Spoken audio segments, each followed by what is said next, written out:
ದೇಶಾದ್ಯಂತ ವಿವಿಧ ಕ್ಷೇತ್ರಗಳಲ್ಲಿ ಸೇವೆ ಸಲ್ಲಿಸಿ ನಿವೃತ್ತರಾದವರಿಗೆ 7,500 ರೂಪಾಯಿ ಪಿಂಚಣಿ ನೀಡಿದರೆ ವಯೋವೃದ್ಧರಿಗೆ ತಮ್ಮ ಆರೋಗ್ಯ ಜೀವನ ನಿರ್ವಹಣೆಗೆ ಅನುಕೂಲವಾಗುತ್ತದೆ.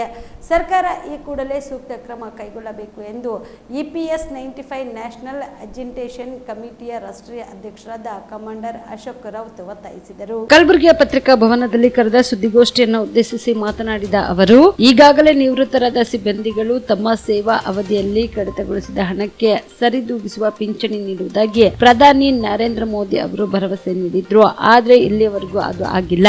ಆದ್ರೆ ಆಗಸ್ಟ್ 30ರೊಳಗಾಗಿ 7,500 ರೂಪಾಯಿ ಪಿಂಚಣಿ, ಆರೋಗ್ಯ ಯೋಜನೆ, ವಿಧಿವಿಯರಿಗೆ 100% ಪಿಂಚಣಿ, EPS ನೌಕರರಿಗೆ 5,000 ರೂಪಾಯಿ ನೀಡುವ ಬೇಡಿಕೆ ಈಡೇರದೆ ಹೋದರೆ ಮುಂಬರುವ ದಿನಗಳಲ್ಲಿ ಹೋರಾಟ ಮಾಡಲಾಗುವುದು ಎಂದು ಎಚ್ಚರಿಕೆ ನೀಡಿದರು. ನಾನು KSRTCನಲ್ಲಿ ಕಾನೂನು ಅಧಿಕಾರಿಯಾಗಿ ಸುಮಾರು 30 ವರ್ಷ ಕೆಲಸ ಮಾಡಿದ್ದೇನೆ. 30 ವರ್ಷಗಳ ಕಾಲ ನಿರಂತರವಾಗಿ ಕೆಲಸ ಮಾಡಿ ನಾನು 2014ರಲ್ಲಿ ನಿವೃತ್ತಿ ಆದ ನಂತರ ನನಗೆ ಬರ್ತಕ್ಕಂಥ ಪೆನ್ಷನ್ನು 2,150 ರೂಪಾಯಿ. 2,150 ರೂಪಾಯಿ ನನ್ನಂತೆಯೇ KSRTC ಡ್ರೈವರು, ಕಂಡಕ್ಟರು, ಮೆಕ್ಯಾನಿಕ್ಕು ಎಲ್ಲರಿಗೂ ಕೂಡ 1,000, 1,500, 1,300, 1,400 ರೂಪಾಯಿ ಬರ್ತಾಯಿದೆ. ಈ ರೀತಿಯಾದ ತಾರತಮ್ಯ ಧೋರಣೆಯನ್ನು ಕೇಂದ್ರ ಸರ್ಕಾರ ತಳೆದಿದ್ದು ತುಂಬ ನಿವೃತ್ತ ನೌಕರರಿಗೆ ತುಂಬ ಅನ್ಯಾಯ ಆಗ್ತಾಯಿದೆ. ಜೊತೆಗೆ ಹೇಳಬೇಕು ಅಂತಂದರೆ ಮಾನ್ಯ ಸರ್ವೋಚ್ಚ ನ್ಯಾಯಾಲಯ 2 ತೀರ್ಪುಗಳನ್ನು ನೀಡಿದೆ ಇದುವರೆಗೆ. ಸರ್ವೋಚ್ಚ ನ್ಯಾಯಾಲಯದ ತೀರ್ಪು ಅಂದರೆ ಅತ್ಯುನ್ನತ ನ್ಯಾಯಾಲಯ, ಅದಕ್ಕಿಂತ ಮುಂದೆ ಇನ್ನು ಬೇರೆ ಯಾವುದೂ ಚಾಲೆಂಜ್ ಮಾಡೋಕ್ಕೆ ಅವಕಾಶ ಇಲ್ಲ.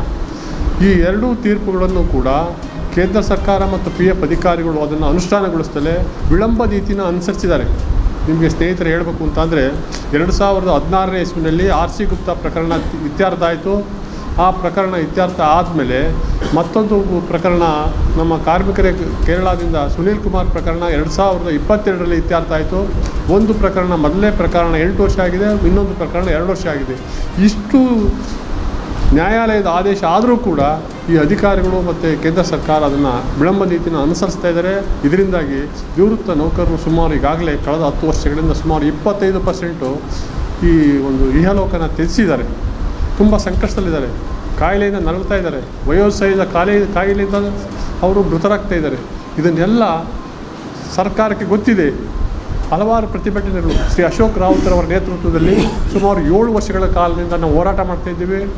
ಎಲ್ಲ ರೀತಿಯಾದ ಹೋರಾಟ ಮಾಡಿದ್ದೀವಿ. ರಸ್ತೆ ರೋಕೋ ಮಾಡಿದ್ದೀವಿ, ಉಪವಾಸ ಸತ್ಯಾಗ್ರಹ ಮಾಡಿದ್ದೀವಿ, ಆಮೇಲೆ ಅಮರನಾಥ ಉಪವಾಸ ಸತ್ಯಾಗ್ರಹ ಸಹ ಮಾಡಿದ್ದೇವೆ. ಇಷ್ಟೆಲ್ಲ ಮಾಡಿದರೂ ಕೂಡ ಸರ್ಕಾರ ಈ ಒಂದು ನಿವೃತ್ತರ ಬಗ್ಗೆ ಯಾವುದೇ ಕಾಳಜಿನ ವಹಿಸ್ತಾ ಇಲ್ಲ. ನಮ್ಮ ಒಂದು ಬೇಡಿಕೆ, ಮೂಲಭೂತ ಬೇಡಿಕೆ ಏನು ಅಂತಂದರೆ ನಮಗೆ 7,500 ರೂಪಾಯಿ ಕೊಡಿ, DA ಕೊಡಿ ಮತ್ತು ಮೆಡಿಕಲ್ ಅಲವೆನ್ಸ್ ಕೊಡಿ, ಇಷ್ಟು ಫೆಸಿಲಿಟೀಸನ್ನ ನಮಗೆ ಕೊಡಿ ಅಂತ ಹೇಳಿ ನಾವು 2018ನೇ ಇಸ್ವಿನಲ್ಲಿ ಮಂಡಿಸ್ತೀವಿ. ಯಾಕೆ ಅಂತಂದರೆ ಇದಕ್ಕೆ ಪೂರ್ವವಾಗಿ 2014ನೇ ಇಸ್ವಿನಲ್ಲಿ ಒಂದು ಕೋಶಿಯಾರ್ ಕಮಿಟಿ ಅಂತ ಹೇಳಿ ಕಮಿಟಿನ ಕೇಂದ್ರ ಸರ್ಕಾರ ಅಪಾಯಿಂಟ್ ಮಾಡಿದರು, ಪಾರ್ಲಿಮೆಂಟರಿ ಕಮಿಟಿ ಅದು. ಆ ಪಾರ್ಲಿಮೆಂಟರಿ ಕಮಿಟಿ ಅವತ್ತಿನ ಒಂದು ನಿವೃತ್ತ ನೌಕರರು ಒಂದು ಮನವಿನ ಸಲ್ಲಿಸಿರುವ ಸರ್ಕಾರಕ್ಕೆ, ನಾವು ನಮ್ಮ ದೇಣಿಗೆನ ಪರಿಪಕ್ವವಾಗಿ ಅದಕ್ಕೆ ನಮಗೆ ಒಂದು ಇದು ಸಿಗ್ತಾ ಇಲ್ಲ, ಆ ದೃಷ್ಟಿಯಿಂದ ನಮಗೆ ಒಂದು ನ್ಯಾಯಯುತವಾದ ಪಿಂಚಣಿ ಕೊಡಿ ಅಂತೇಳಿ ಅವತ್ತಿನ ಕಾಲದಲ್ಲಿ 10 ವರ್ಷಗಳ ಕೆಳಗೆ ಮಾಡಿದಾಗ ಕೇಂದ್ರ ಸರ್ಕಾರದಲ್ಲಿ ಸರ್ವೋಚ್ಚ ನ್ಯಾಯಾಲಯದ ನಿವೃತ್ತ ನ್ಯಾಯಮೂರ್ತಿ ಕೋಶಿಯಾರ್ ಅವರು ದೇಶಾದ್ಯಂತ ಪ್ರವಾಸ ಮಾಡಿ ಒಂದು ರಿಪೋರ್ಟನ್ನು ಕೊಟ್ಟರು. ಆ ರಿಪೋರ್ಟಲ್ಲಿ ಸ್ಪಷ್ಟವಾಗಿ ಹೇಳಿದ್ದಾರೆ. ಏನಂತ ಹೇಳಿದ್ದಾರೆ ಅಂತಂದರೆ 3,000 ರೂಪಾಯಿ DAನ ಸೇರಿಸಿ ಕೊಟ್ಬಿಟ್ರೆ ಇವರು ನಿವೃತ್ತ ನೌಕರರ ಸಮಸ್ಯೆ ಬಗೆಹರಿಯುತ್ತೆ ಅಂತೇಳಿ ಆ ಒಂದು 10 ವರ್ಷಗಳ ಕೆಳಗೆ ನೀಡಿರ್ತಕ್ಕಂಥ ರಿಪೋರ್ಟನ್ನು ಕೇಂದ್ರ ಸರ್ಕಾರ ಮತ್ತು PF ಅಧಿಕಾರಿಗಳು ಇವತ್ತವರೆಗೂ ಕೂಡ ಏನೂ ಮಾಡಿಲ್ಲ. ಸುಬೇದಾರ್ ಕೇರ್ ಆಸ್ಪತ್ರೆ ಕಲಬುರಗಿ ನಗರದ ಸೇಡಂ ರಸ್ತೆಯಲ್ಲಿರುವ ಟ್ರಾಮಾ ಎಮರ್ಜೆನ್ಸಿ 24x7 ಸೇವೆ ಲಭ್ಯ. ಅನುಭವಿ ವೈದ್ಯರ ತಂಡದೊಂದಿಗೆ gynaecology, general surgery, general medicine, paediatric, orthopaedic, ENT, laparoscopy surgery, paediatric surgery, neuro surgery, urology, plastic surgery, cardiology, neurology, gastrology, oral and maxillofacial surgery, arthroscopy, keyhole surgery of joint ಸೇರಿದಂತೆ trauma, NICU, ICU, obstetric ICU ಸೌಲಭ್ಯದೊಂದಿಗೆ ಚಿಕಿತ್ಸೆ ನೀಡಲಾಗುವುದು.